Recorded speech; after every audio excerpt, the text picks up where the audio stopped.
mentally trying to heal. Hi, Alex. I'm glad you're here. How are your eyes doing?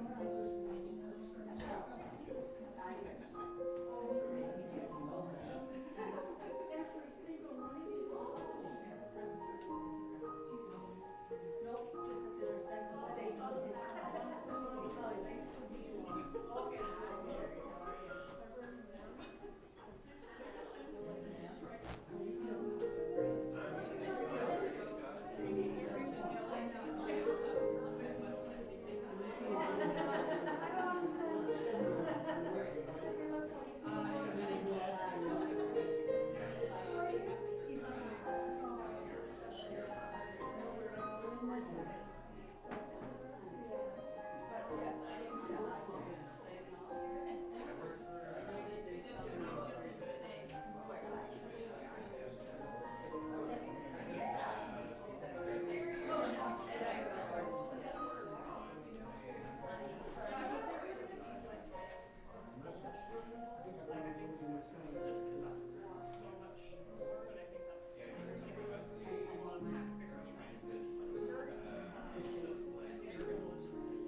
Hi, Barbara. It's good to see you, Barbara.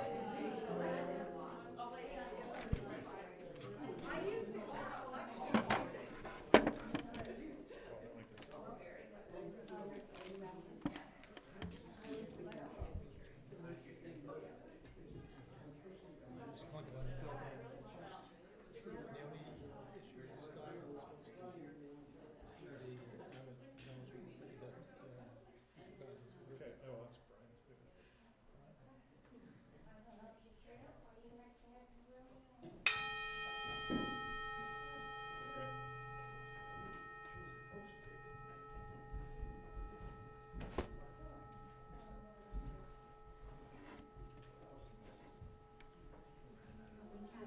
Oh, that's Brian's good.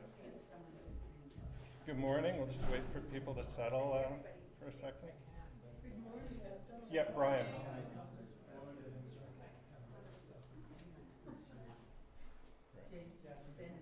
Yeah, we're ready. We're good to go. Brian, you're on. When it's come, it's going to be you. Okay. So good morning. It is so good to be with you. My name is Ben Robbins, and this is my first service as your minister. Yeah.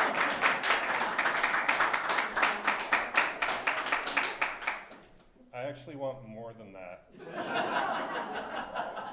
I want to, no, I want to, no, wait. Okay, well, that's pretty good.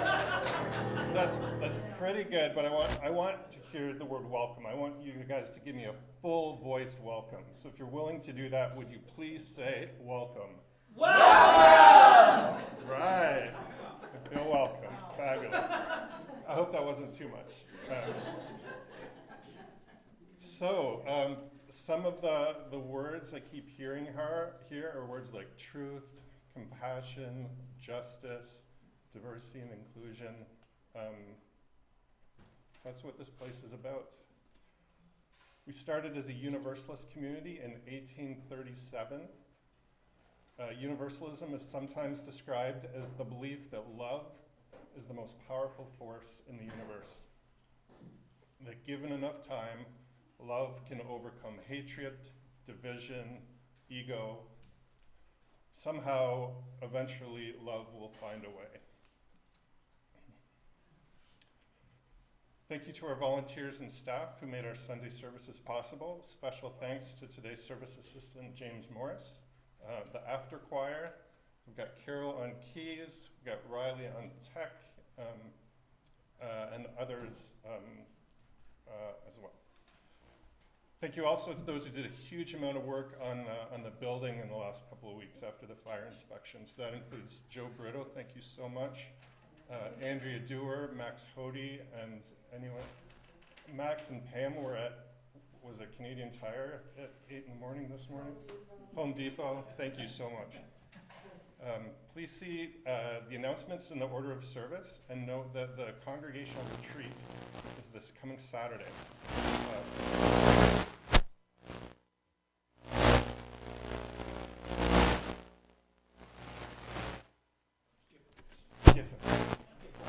Gifford, thank you.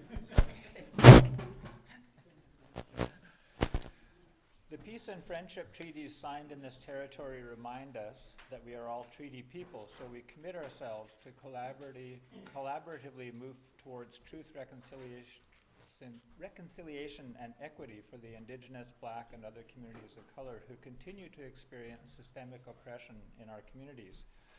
As we use water as a symbol this morning, we can reflect on Indigenous respect for water as a life-giving force, celebrated in Indigenous ceremony and practice.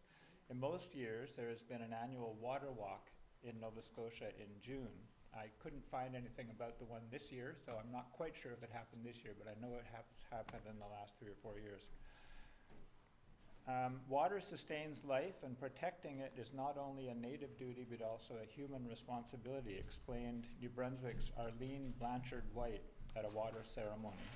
She says the water ceremony is held each season to give offerings and honor the Mi'kmaq people's relationship with the water, the fish, the land, and their resources. May we reflect on this as we conduct our own water ceremony today. Thank you.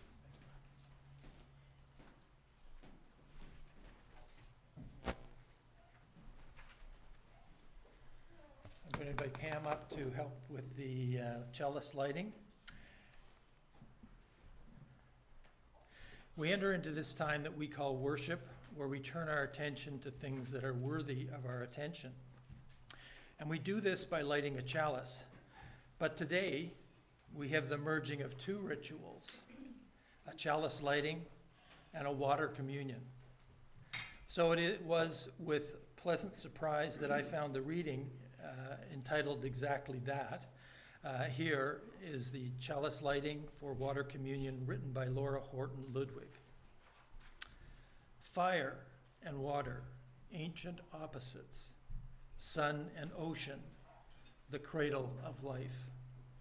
Dancing flame, dancing river. We invoke them together today as we kindle our chalice flame.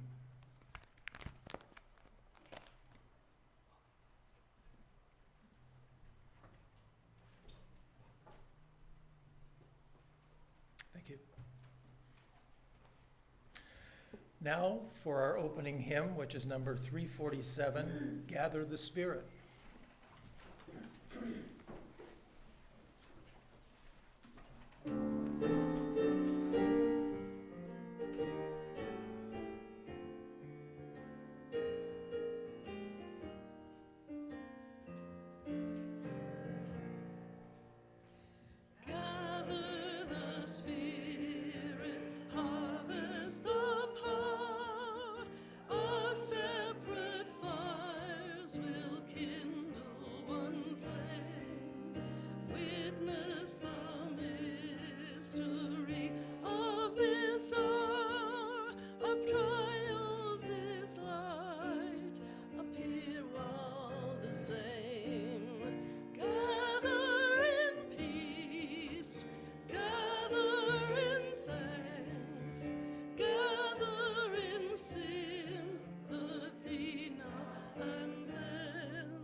for you. If you want to see closer, you're welcome to come up. There's no pictures, but I do have questions. And if you come up, you'll be more likely to get asked questions. But anyway, but you're welcome to stay where you are. My first day of high school. My first day of high school. I'm walking down the hallway through a forest of bodies. All I see are backpacks and elbows jostling. Everyone is a stranger. There's my old babysitter, a quick hello as we pass by each other. We keep moving. Oh, my old soccer coach is in this high school, but he's suddenly gone. The bell rings, math class. The other kids are so much bigger than they were in the spring. So even in my own grade, I'm small. So yeah, until the summer after grade 10, yeah, where everything changed, But several of the boys are wearing these designer t-shirts with a big V on them. Why a big V? What am I missing? I don't know. I don't say anything. I don't say a word to anyone. I just look down, I start reading my math textbook. I read the first chapter of the textbook. It makes sense. Like, oh God, I just learned a week's worth of math. Now what do I do? What am I gonna do now? And I don't remember what I did, but it did not involve talking to anybody. So I wish I could have another go at it. I wish grade 9 was like a video game where you got more than one shot. Yeah. So here's what I might say to 13-year-old Ben.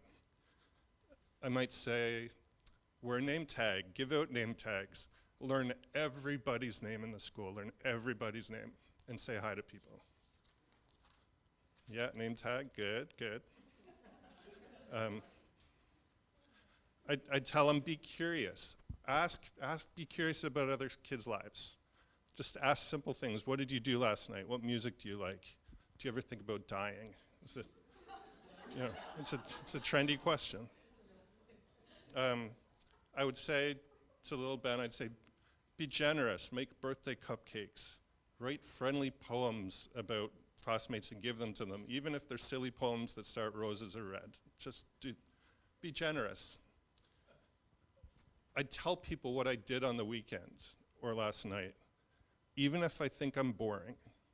I would tell people, I used to love staying in my hallway at home, taking margarine lids, trying to throw the margarine lid down the hallway, curving right into the living room, and then left onto the dining room table.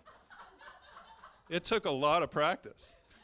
And I didn't tell a single person that I did that. And now, if you go on social media, there's these packs of often young adults or kids trying to do stuff like this. It's cool. But I never told anyone. I could have found kindred spirits if I'd been willing to say, this is who I am and this is what I love. So I'd say, don't keep your quirks to yourself. Celebrate who you are. If you need to create a special group where you're safe to do that, figure out how to do that. Talk to somebody.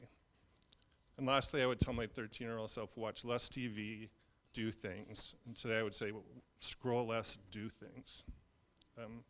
In short, I would say, show up, say yes to life. Don't wait for other people to make things happen. Build community and spread goodness. Yeah, so that's what I would want to say.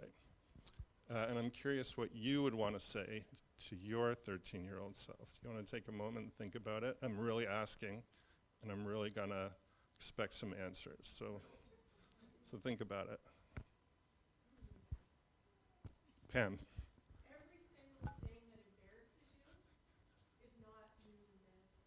Every single thing that embarrasses you is not really embarrassing. Mm. Mm. You're always going to be short, so. Yeah. Oh. What would you say? If you're not 13 yet, what advice do you wish you had gotten earlier in your life. Yeah. Be who you are. Chances are you're really okay. Yeah. Let's hear one or two more.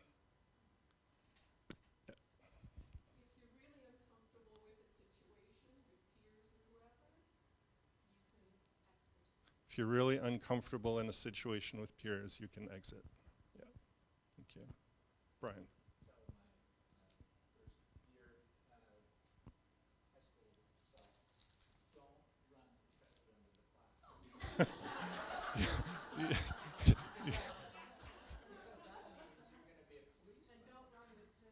Don't run for president of your class, because that means you'll be a policeman. Right. You have to enforce the rules, so don't do that. You won't make friends. Okay, thank you, Brian.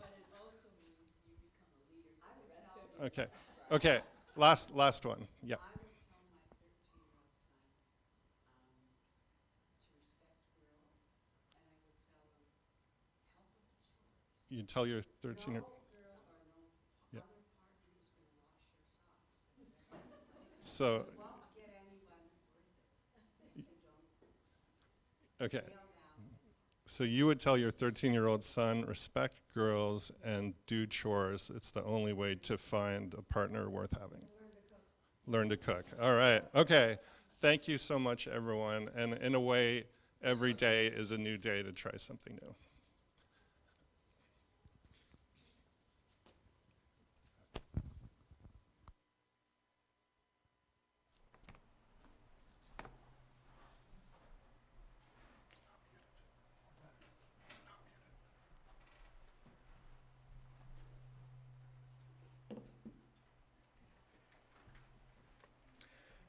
Now we will take the time to recognize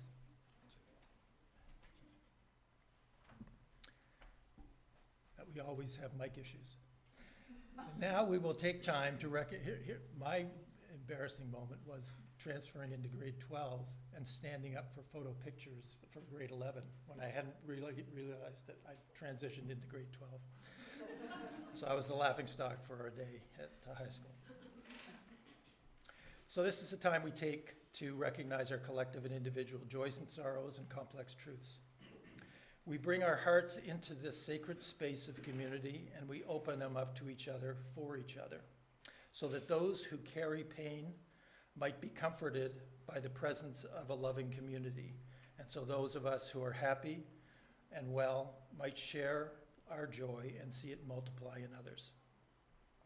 And those of us who carry complex truths might find a welcoming space to process and make meaning of all that life brings.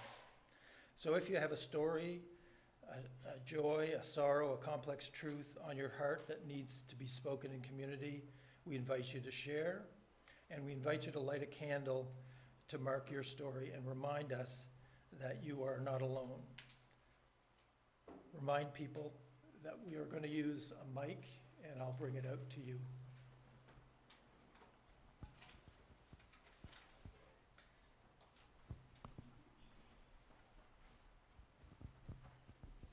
Hi, Jessica. How are you?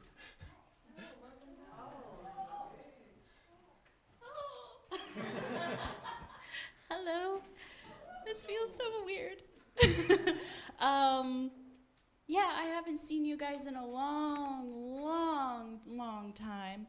My health is still not that great, but I wanted to make it out today because I missed all of your faces. So this is for... It's not working. Use the tape. So this is for my health. This can work. If you don't burn your fingers.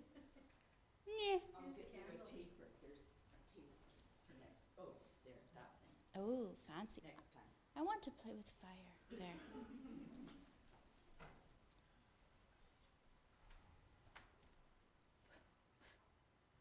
So there. Thank you, Jesse. We'll look forward to hearing your voice on the hymns coming in. I'm just holding it, so I'll hold this for you. Can you give that to Barbara? Does anybody else Yes, have I have a Oh, hi. joy. The joy is my little great-grandson, Alexander Pellinger. He's probably growing by now. But the particular joy is that the little guy can sing, and sing in tune. Wow. That's a double talent. Thank you. A double talent. Thanks, Barb. Yes. Go ahead. Share one? Yeah, sure, absolutely.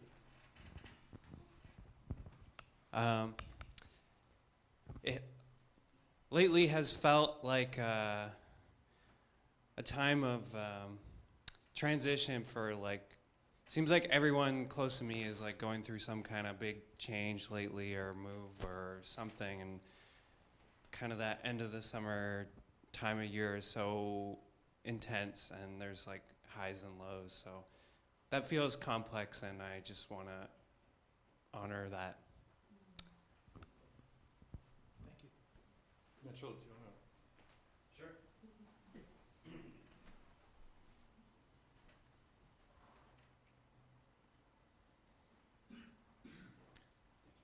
Hi, Andrea. I'll light a candle for the library workers on strike. I know it's made an impact in my life not having access to the library, mostly negative, one positive, I have not finished my book and it would be overdue now. But working with newcomers, I know how important the library is to them specifically, and it is a huge loss to not have those resources. There's no late fees anymore on books. I know, but it's still nice to get it done.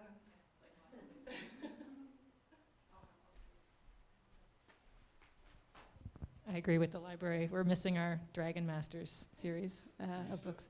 Sorry. Ooh, okay, there we go. Camera.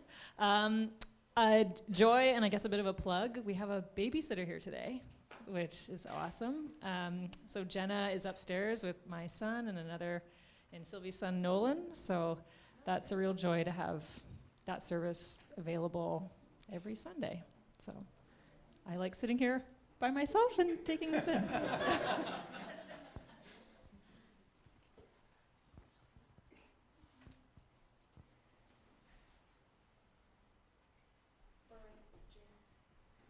Hi, Brian.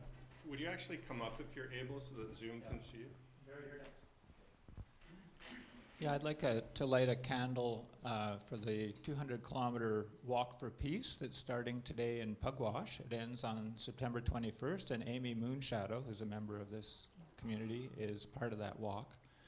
And it reflects, I think, all of our concern with the wars in the world that are happening today and all the suffering that results from that and the incredible risk of nuclear war. So this Walk for Peace is really important.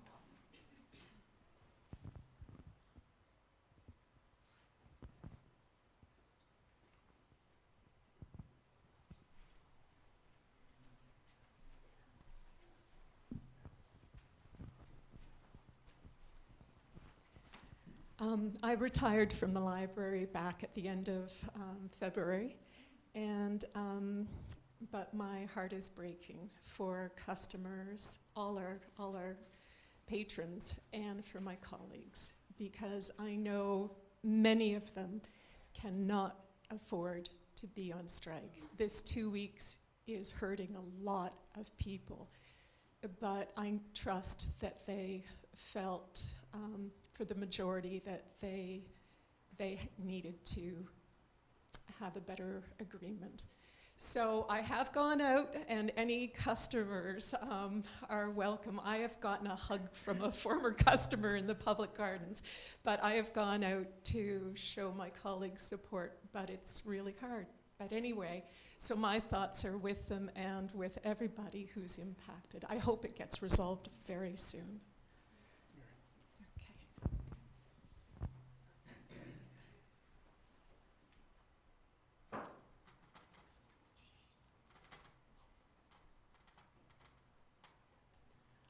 We We have 2 muscle tremors up here. Oh, yeah, We're a team. Yeah. You might have to Brian, do it no, for Brian, me. Brian needs to.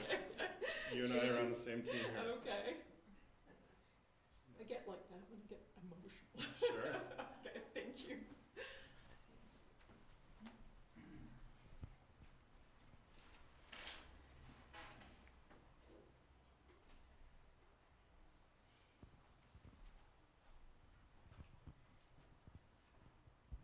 I just want to say how nice it is. We're all here. It's nice that Ben is here, and it's nice that everybody else is here. It was kind of sparse in the summer, and here we all are. Want to light a candle? I should.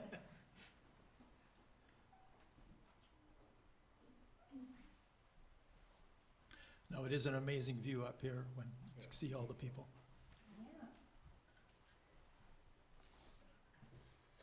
Okay, because of the length of service, I think I'm going to draw this portion to a close.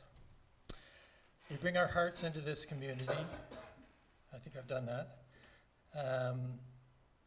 And so we'll light one more candle for all the joys, sorrows, and complex truths that remain in the silent sanctuaries of our hearts, the ones that words cannot express, and the ones that are still in formation. And the after choir will now do a song for the service.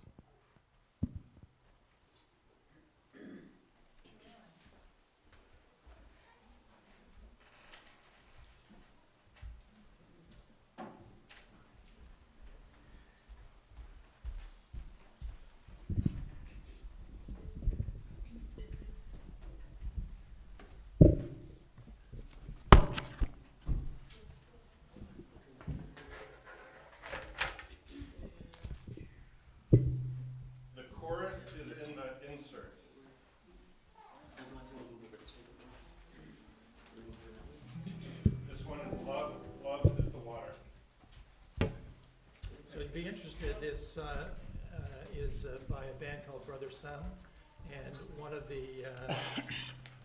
the members of that group, Joe Jenks, did a service for us about 4 years ago, by Zoom.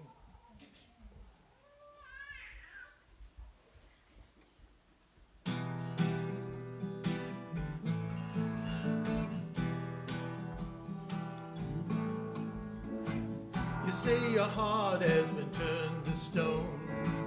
You say you wanna be left alone. You say love only made you weep and moan. Well, let me tell you something that you know in your bones. Love is the water that wears down the rock. Love is the water that wears down the rock. Love is the power that won't be stopped.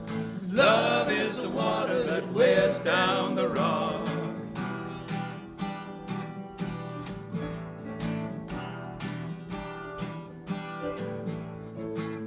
Say your soul is like a dry river bed. Stop waiting for the water long ago you said.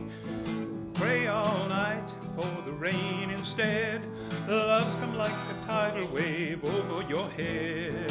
Love's like a water that wears down the rock. Love like the water that wears down the rock. Love is the power that won't be stopped. Love is the water that wears down the rock.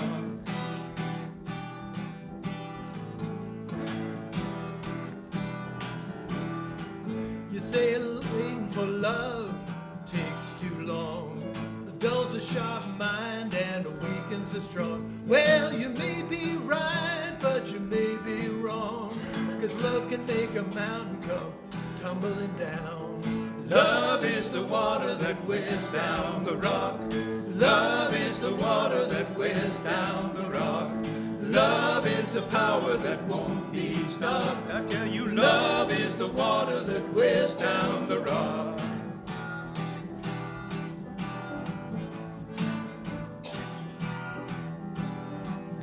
Well, the river washes over every woman and man. Feet in the gravel and mud in your hands. Nothing can stand against love's commands. Every boulder turns into a grain of sand. Love is the water that wears down the rock. Love is the water that wears down the rock. Love is the water that won't be stopped. I tell you, love is the water that wears down the rock. Once more. Love is the water that wears down the rock. Love is the water that wears down the rock. Love is the power that won't be stopped. Love is the water that wears down the rock.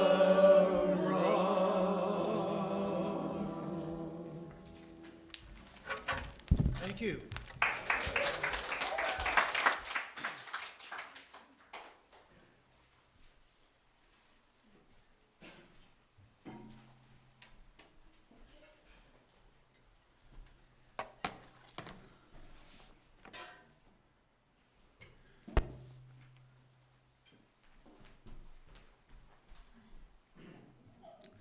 So this is the time for the offertory.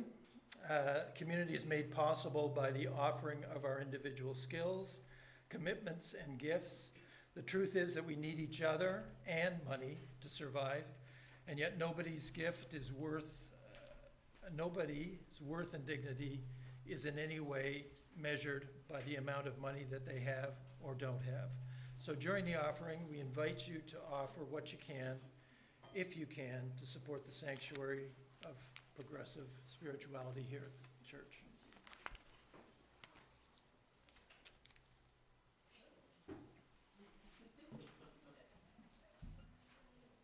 And we're doing adapted lyrics. Oh, I'm sorry. You've got it. We had no practice session, so we're waiting. Today, any undesignated money in our collection bowls will go to The brunch, which starts next, Saturday brunch. yeah, the brunch, it's starting up soon. And Week from next Saturday, the brunch starts, and the money today goes to the brunch. thank you, Pam. Okay. And if you don't carry cash, you can donate by e-transfer to treasurer@uuch.ca. Now's an offertory song, number 1007, There's a River Flowing in My Soul. The third verse with words, and it's telling me that I'm somebody, there's a river flowing in my soul, which resonates with our UU principle of affirming the inherent worth and dignity of all. And the lyrics are in the insert, and they're going to be on the slides as well. We've changed some of the lyrics.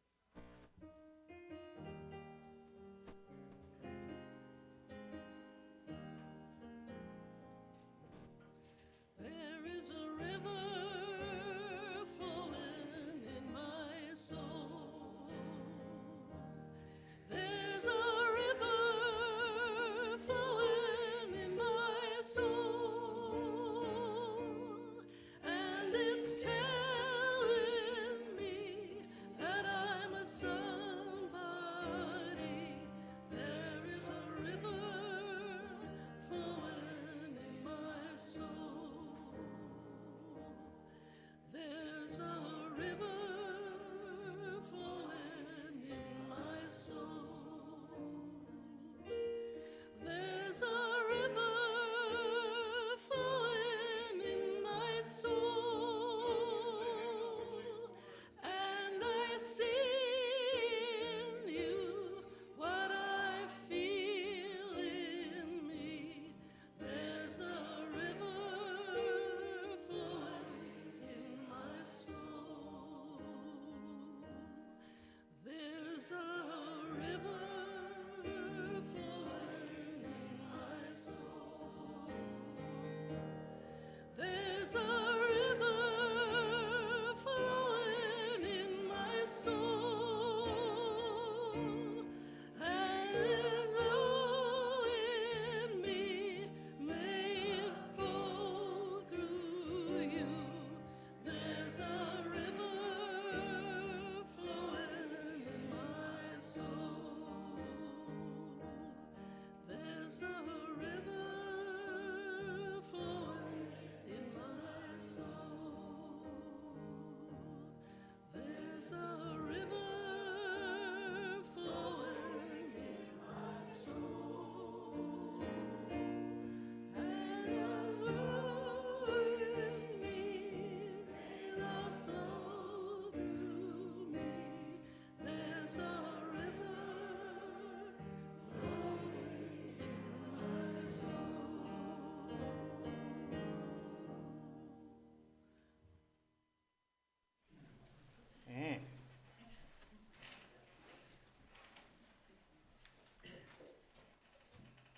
start by echoing the after choir. Love is the power that won't be stopped. Love is the water that wears down the rock. When have you felt that power of love moving through you? And I don't mean that in a metaphysical sense, although you might find meaning in it that way, but I'm asking, when have you noticed, wow, today I channeled a lot of love into this world? Maybe you helped your neighbor get their cat out of the tree. Maybe you studied housing development fees to find out if low-income people get a fair shake. Maybe you said no to someone who needed to hear a no. So when have you felt the power of love move through you?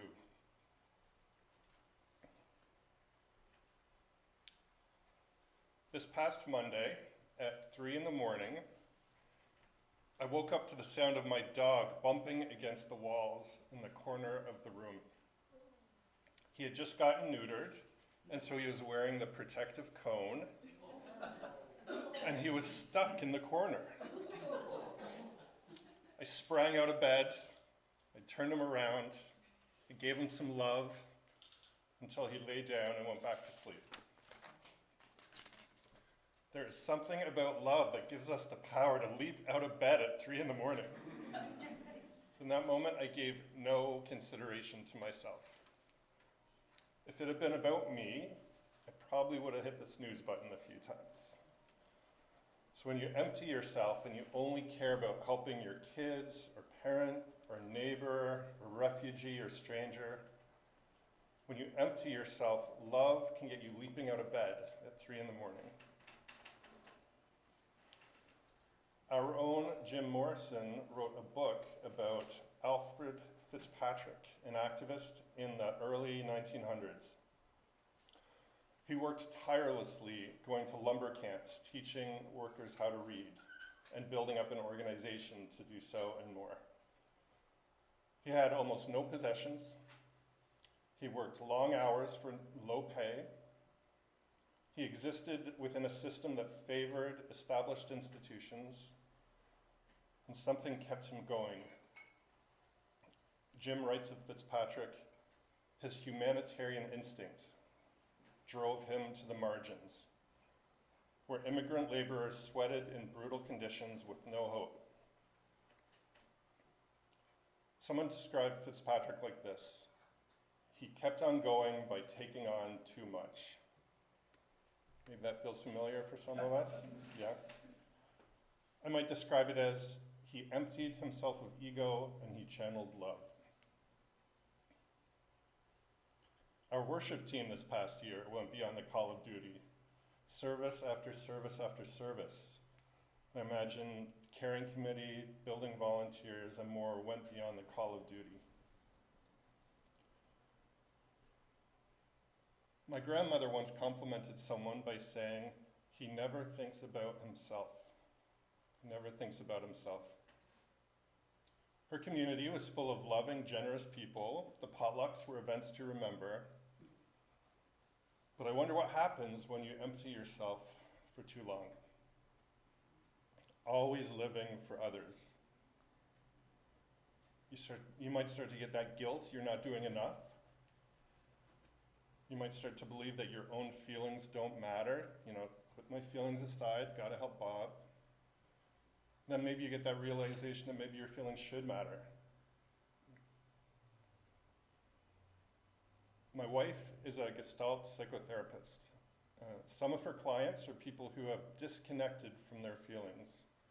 She won't take clients from the church, so this is not an advertisement. Disregarding your own inner world for too long can make your regulatory system not work so good. So loving the world by emptying yourself can work great until it doesn't.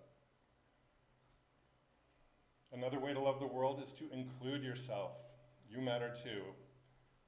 Try and have a fabulous home life, room in your life for friends, for beauty, for sunshine. Live in such a way that your cup overflows, and the overflow is how you channel love into the world. Sometimes you won't have that overflow. Sometimes you will. We bring our full selves into this year so that we might more fully channel love.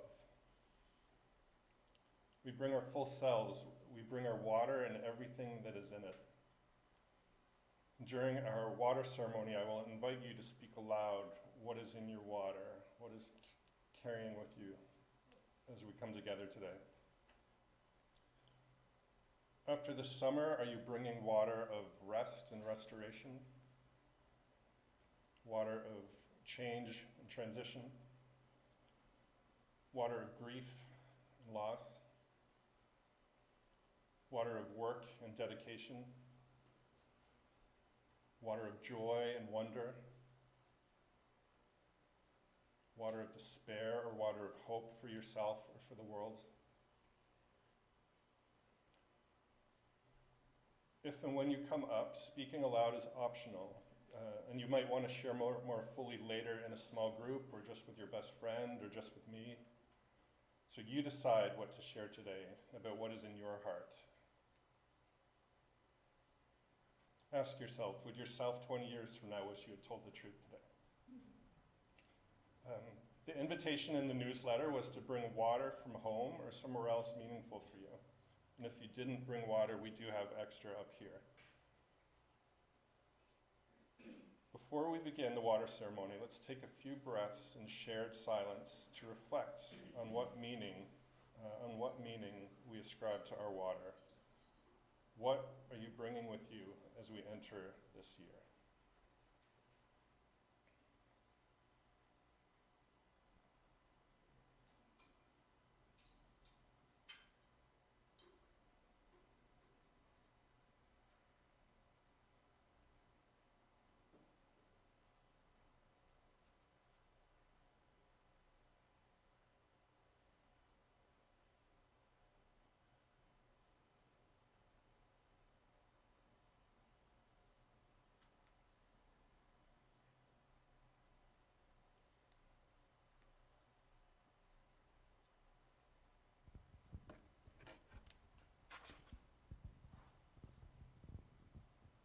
If this is your first time, maybe don't be the first in line so that you'll catch on quickly. And like I said, if you need water, there's water in the pitchers by the bowl. So you can simply come on up. Just getting a sense of the room, and I think I won't invite you all to just line up right away. Why don't we just start coming up as you feel called? If you're on Zoom, I'll step over here, sorry. If you are on Zoom, we'll do you after the in-person people. So when we give you the signal, just unmute, and it might be a little messy, but we're gonna give it a go. As we begin our ritual, I will pour some water into the bowl, and this year we're gonna imagine that this is water from previous years, and hopefully we will restart the tradition of keeping water from year to year.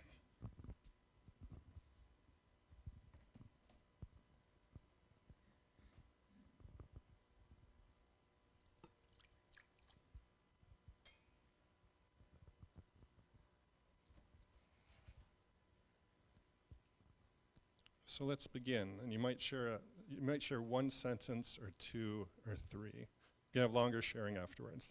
And you might begin by saying, "This is my water of."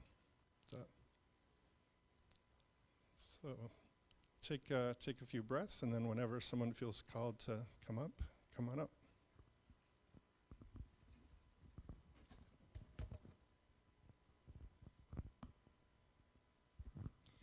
This is going to be my water of transition.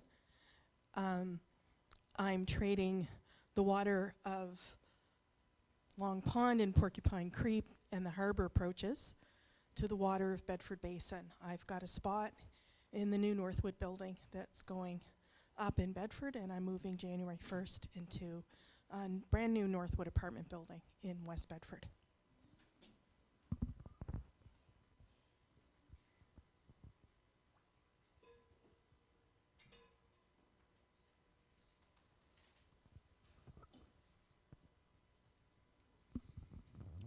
I guess this is water of hope. Yeah. Yesterday, rain was falling, and cats came in, looking kind of disturbed but wet and pleased. I wiped them off, and I thought, aren't we glad of this rain? Think of all the people in the world who are water deficient, and how lucky we are to have that rain. This is from the rain barrel. That's from the rain barrel. Yes.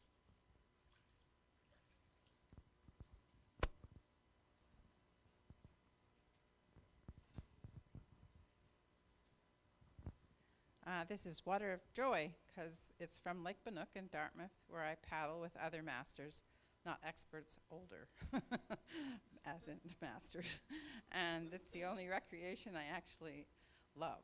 I mean, I do the walking and I do the yoga, but you know, I really loved paddling.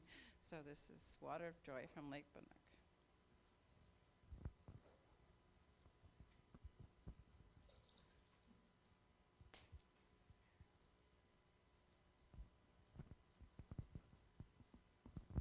Hi, I'm Kim. Hi to all my friends on Zoom. I forgot my name tag in my car, which is a bad thing. This represents the water from Five Island Lake where we live, and the pure joy and tranquility I feel in the mornings when I take the first paddle out onto a calm lake.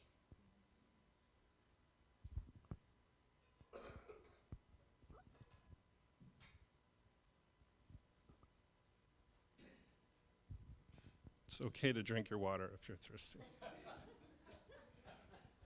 Water nourishes. This is the water of more balance than in the previous year. It's hard to do with 2 young kids. But here's to more. Yes, if you were bringing water of hope for this year, it's okay to share that too, so thank you.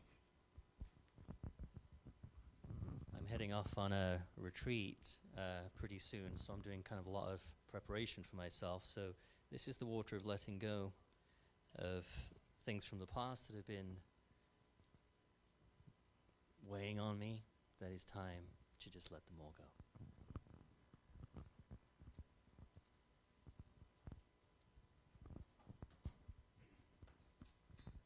This is my water of connection. It's from Paper Mill Lake in Bedford, which is where I go to connect with myself.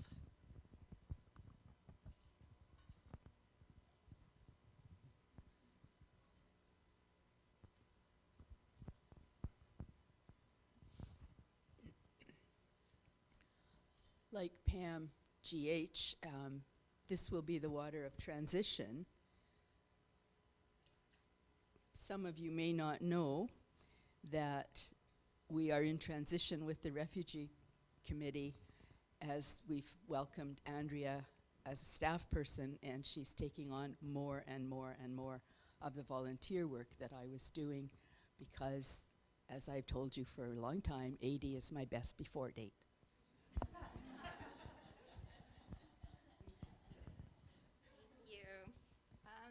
This represents the water of uncertainty for those of you and for me who don't really know what you're doing or where the path is going, but you're nevertheless following a sense of calling. So I brought the prayer of unknowing by Thomas Merton. My Lord God, I have no idea where I am going. I do not see the road ahead of me. I cannot know for certain where it will end. Nor do I really know myself, and the fact that I think I am following your will does not mean that I'm actually doing so. But I believe that the desire to please you does in fact please you, and I hope that I will have that desire in all that I am doing. I hope that I will never do anything apart from that desire, and I know that if I do this, you will lead me by the right road, though I may know nothing about it. Therefore, I will trust you always, though I may seem to be lost. I will not fear, for you are ever with me, and you will never leave me to face my perils alone. Amen.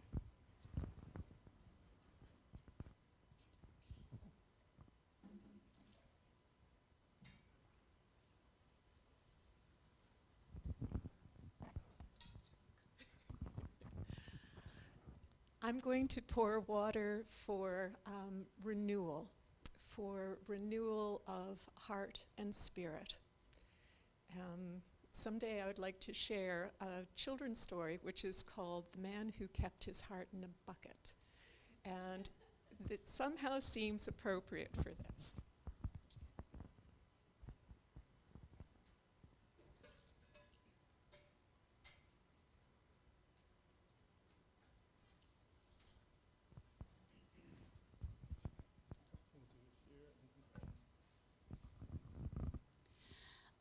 This will be the water of new beginnings, starting in a new town, new boarding facility for my horse, and pushing myself forward to reach out and connect with a new group of people.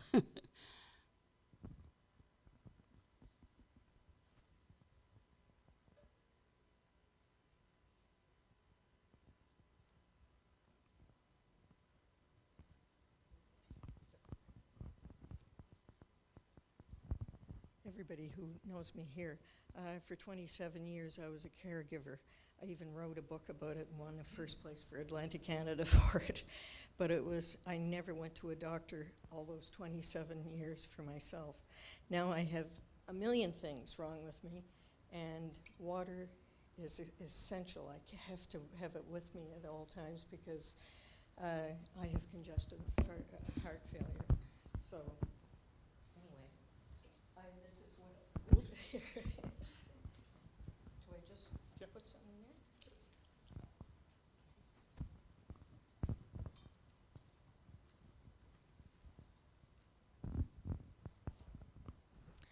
This is water to honor my loved ones who have passed on. I leave this bowl of water on a high shelf in my bedroom so that my loved ones, wherever they may be in a spirit realm, can come down and drink from it and get stronger.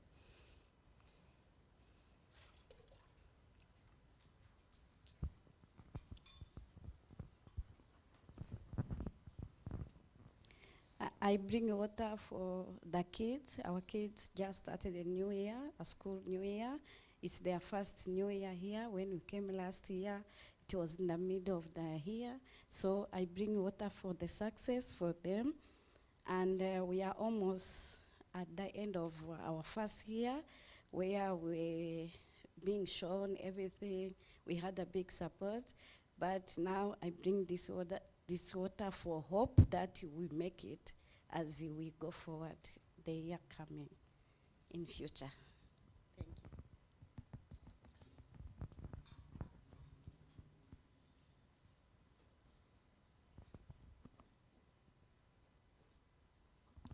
This is symbolically a mixture of fresh and salt water from two places that I spent a lot of time this summer. In the summer, I was at our lake near New Ross, where I had much needed rest and relaxation from a very busy year the year before. And then at the end of the summer, I was a week in PEI swimming in the wonderful ocean there with family, and that was really delightful.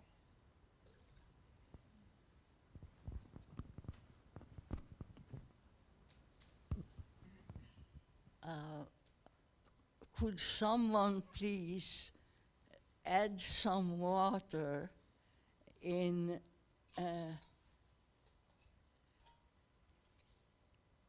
and to represent all the tears from people who are displaced from their homes because of war. Thank you, Barbara. And I did add water for you.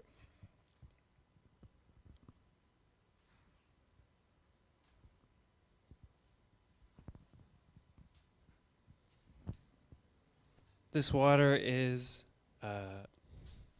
it's of compassion, and in pouring it, I hope that it becomes water of letting go. The water itself is from the tap in my new apartment, so maybe it's also water of humility.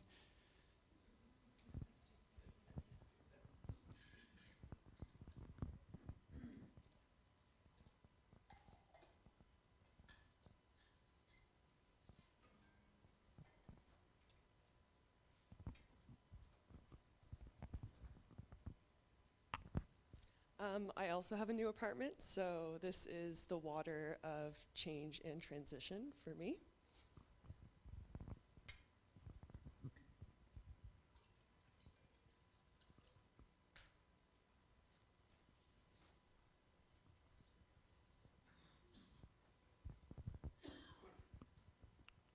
We'll give it another couple breaths for in-person people, and then we'll go over to Zoom.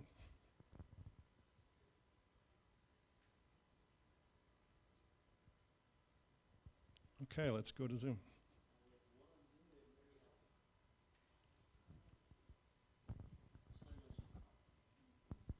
What's that? Mary Ellen, would you like to share?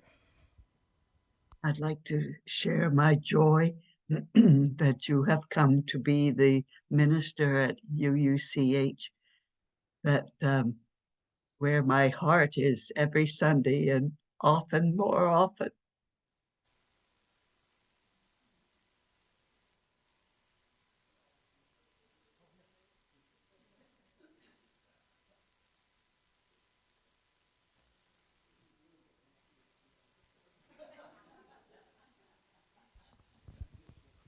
Right, Marilyn said it would get very messy, Mary Ellen, if you had to pour the water from where you were, but we got it.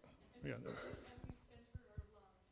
Oh, and Mary Ellen, we're sending you our love. Yeah.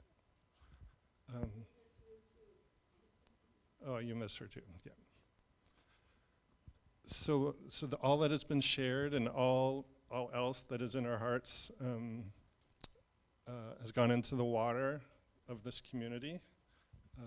May you feel supported, enriched, strengthened, renewed as we go into this year together. After choir, let's do this.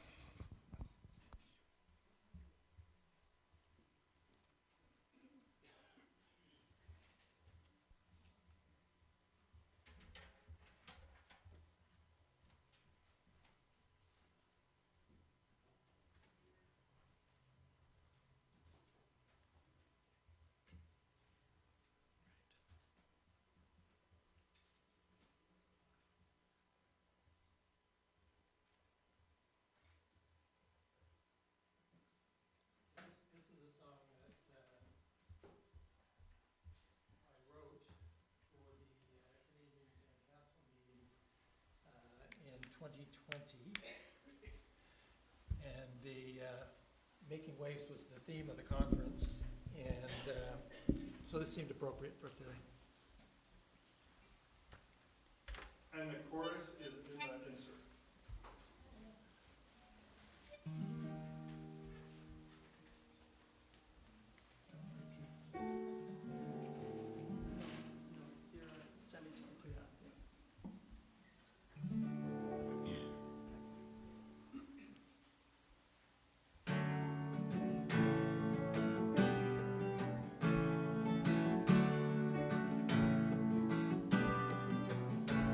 We all join together like waves on the shore, each in our own special way. Some come searching for reason and justice, some seek grace or the pleasures of play. And there are waves of compassion that help ease our way, with mercy in times of despair.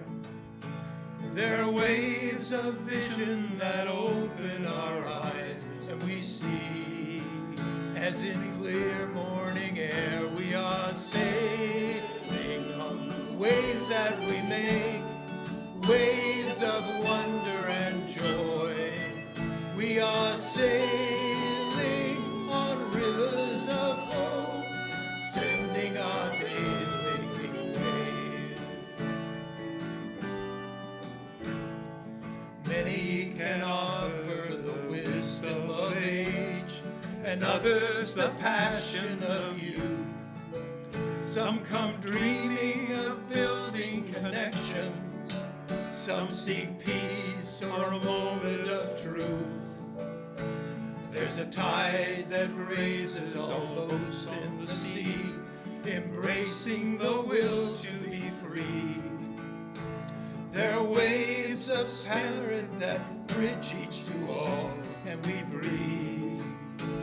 In the essence of love, we are sailing on the waves that we make, waves of wonder and joy.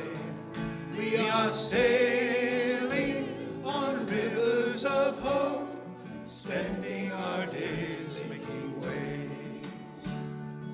Oh, life is for living, so live every day. Ah, but time's not forgiving, so find blessings, come what may. We are sailing on the waves that we make, waves of wonder and joy. We are sailing on rivers of hope, spending our days. We are sailing on the waves that we make, waves of wonder and joy. We are sailing on rivers of hope, spending our days making waves, spending our days making waves, spending our days making waves.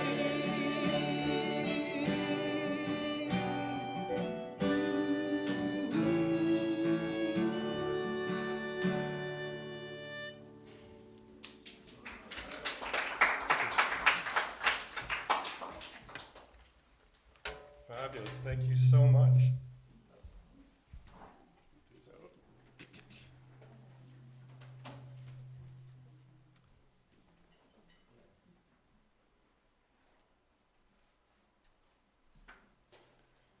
And please rise in body or spirit for our closing hymn, number 1064 in the teal hymnal, 1064 Blue Boat Home, and the lyrics will be on slides. Can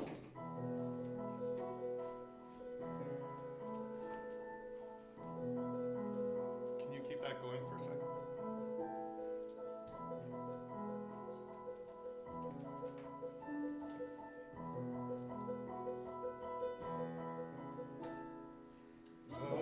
Below me I feel no motion, Standing on these mountains and plains, far away from the rolling ocean, still my dry land heart can say, I've been sailing all my life now, never harbor or port have I known.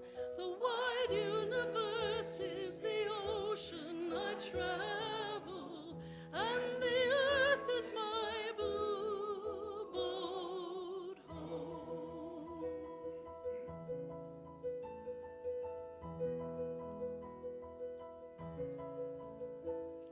Sun, my sail, and moon, my rudder, as I ply the starry sea, leaning over the edge of wonder, casting questions to the deep, drifting here with my ship's companions, always kindred pilgrim souls, making our way by the lights of the heavens in our beautiful blue boat home.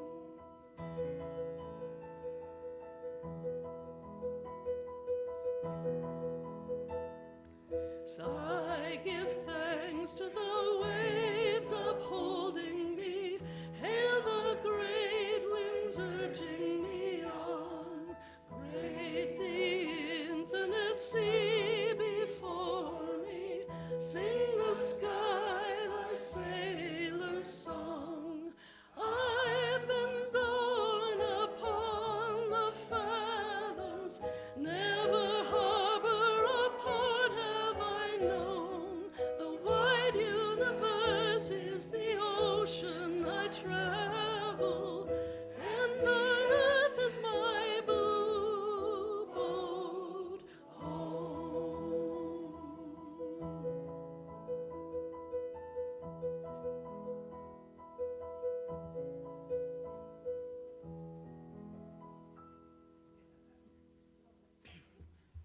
So beautiful. So, please be seated, or if you normally stand, I don't know, but we're getting to know each other. Thanks so much to all who helped with the service. Those in person, please stay for coffee or tea and conversation. I'd love to say hi if we haven't met. I'd love to go deeper if we have met. I'd love to hear what advice you're giving yourself as you start this new year. As we extinguish our chalice, may we be restored, renewed, and strengthened. May we be more open, curious, and compassionate. May we have deep relationships where we really show up with something real. May we love the world just as it is, and may we love the world with the power that overcomes all.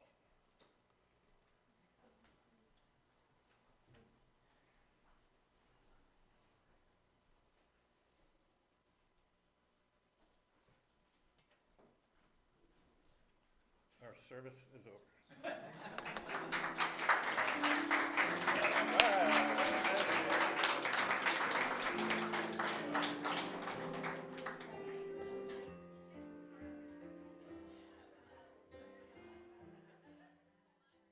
Wonder if we're on yet. You have to unmute. Yes, we are on. Hello, Mary Ellen and Hi. Robinsons. Good. Hi. I have some wonderful news. My grandson had his interview in Milan and he now feels 99% sure that he'll be accepted. They interview professors from this top film school in Italy, interview the potential people they accept. 30 on the short list and 15 to accept. And this professor told him, you are outstanding. And my grandson is 18 and he is not egotistical. The difficulties of the situation in Russia and him being here and dependent financially and otherwise on me. But he was so pleased to hear this. And then this professor said, Hollywood and the top film school in Los Angeles would be glad to have you, would welcome you or something like that. And so why are you choosing us? So he told about his connection to Italy, his mother learning Italian because of her involvement in St. Petersburg in the ballet, and so coaching him. But he has gone since he's been a year and a half on and off to Italy, and having a place to stay with my connections, and which is where he's staying now. And he will, I don't know exactly the last steps, but I assume it's something like he has to get the final discussion with the other profs. I don't know, but so needless to say, there's still some hoops of the logistics of finances, and he has a place to stay September 15th. But anyhow, it's just wonderful. He gave me a Skype call. What's study? He's it's a film school, and he the area that he wants to be in is he has done so many films in ways that this unique opportunity in St. Petersburg offered him, that so what's in Milan is a way that they do like publicity, the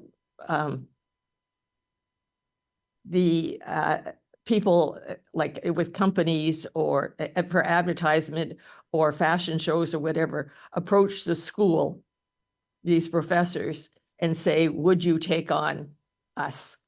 The students don't have to do it, so they know they're getting really good quality or good people to work with. And the film teachers are all in their mid-50s, maybe early 60s. Not all of them, but most of them. And with years of experience of film directing, producers, all these things. So he is so grateful that he got told, and he had to do it in Italian. He had to do the interview, but he says, "But Grandma, it was okay. No difficult words." So anyhow, What a promising young man he is.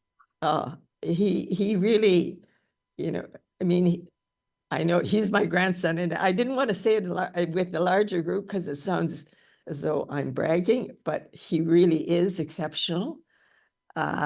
He is so mature. He did all his work of building my deck that he learned from his dad, who, as a musician, taught Sasha about how to build with the same precision that he is a top musician in Russia's orchestra in St. Petersburg.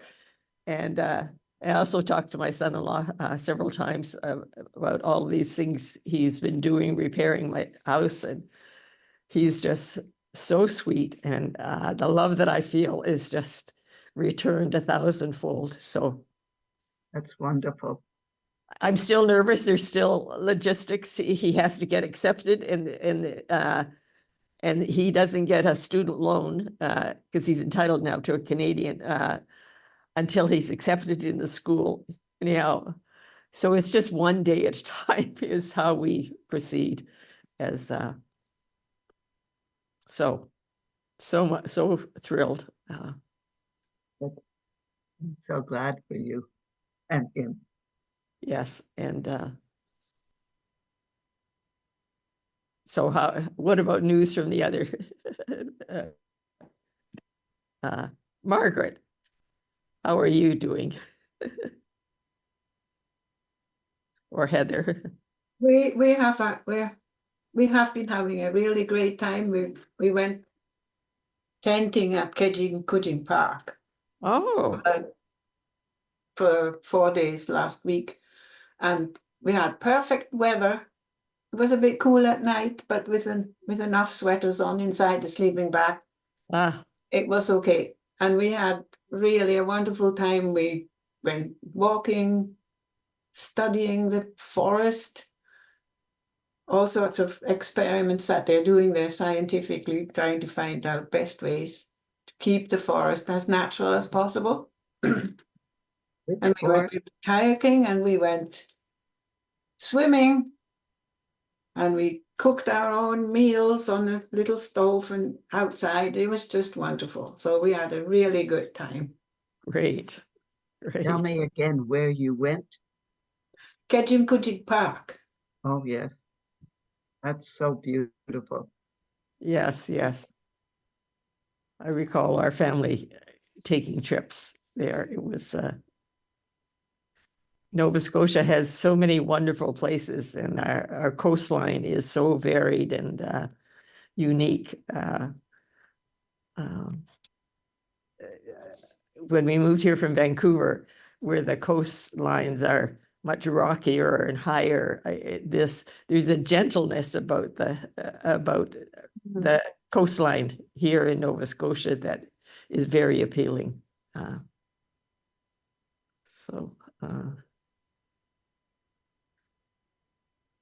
And Heather, do you have anything that you're going to share with us? No.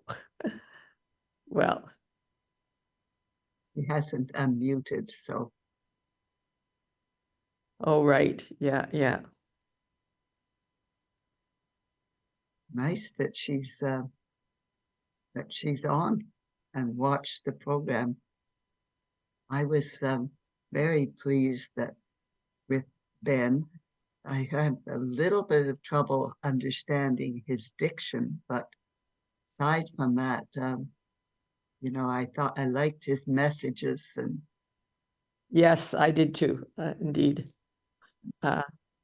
Yes, I explained when we had a meeting of our climate, the UU Climate Crisis Group, and I explained, even though I only live 2 blocks away, that I'm still going to stay on Zoom because health-wise, and I mean, given my age and of almost 83 and immune disorder.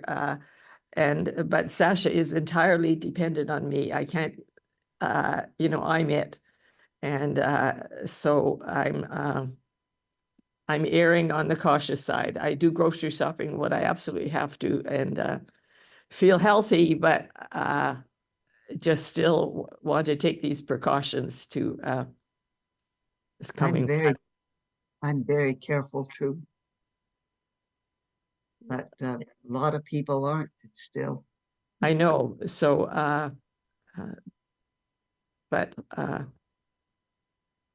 yeah, I wish I could have been in the service today with everybody else. And certainly it's interesting because I remember when he said grade 9, I can remember for some grade 9 because it was significant for me. And often other years I don't remember, but I do remember grade 9. So I thought that was interesting. What would you tell yourself?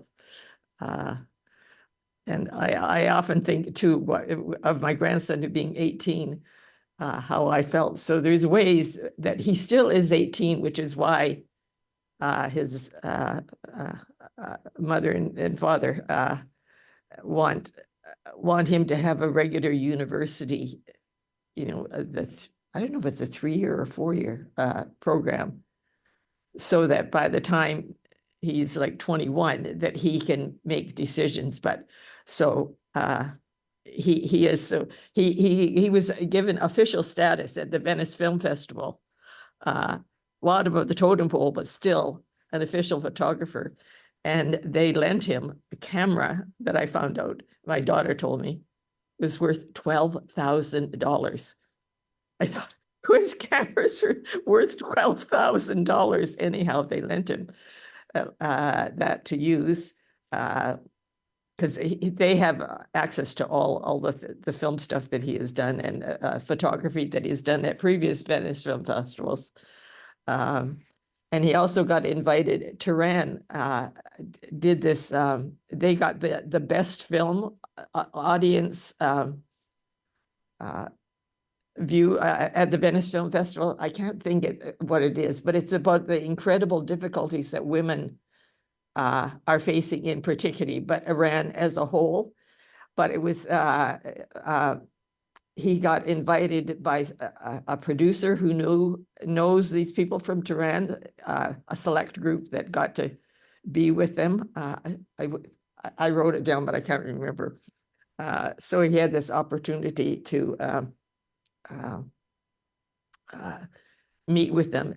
And it's interesting, particularly because I had not planned, but I ended up taking a student from Iran some years ago who needed a place to stay, but had no history of references or whatever, doing graduate students. And anyhow, a long story short, and it was Payam, the student from Iran. He's now graduated and has a job, but he went out to the airport because I don't have a car, and he came out. Sasha was arriving at 1:15 in the morning, and he went out with me to, which I was just incredible grateful. And so it's so this connection with Iran, and of course Russia, the situation it's in, and Gaza. Anyhow, it was just he was thrilled to be able to actually meet the director and the actors, and I shouldn't say just him. My daughter, she's in Venice with him until he gets established in his place. Then she'll go back to St. Petersburg with my other grandson. But anyhow, it's that was it didn't get any awards, official awards, but the audience, given the unique mixture of people that go to the Venice Film Festival, I was really, really pleased that it showed the incredible difficulty that Iran is dealing with the leaders of their country, and particularly the treatment of women. And so, yeah,